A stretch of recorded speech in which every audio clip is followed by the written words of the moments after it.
বিয়ের পর বর আমাকে নিয়ে গেছিল প্রথম পিকনিকে।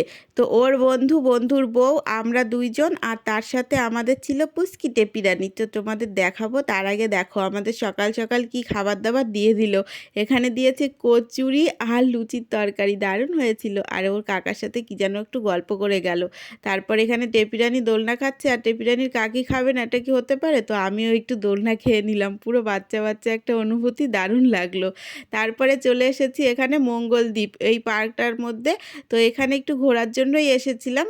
অতটাও ভালো না, কিন্তু ওই পিকনিক করার জন্যই ঠিক আছে। তো তারপরে আবার ঘোরাঘুরি করে একটু গঙ্গার পাড় থেকে হাওয়া খেয়ে এখানে আবার খাওয়া দাওয়া করতে চলে এসেছি। তো এখানে কিন্তু সব রকমই ছিল। আর আমি খাসির মাংস খাই না, কিন্তু এখানে খাসির মাংসই দিয়েছিল। তো ডাল, মাছ ওগুলো দিয়েই খেয়েছিলাম।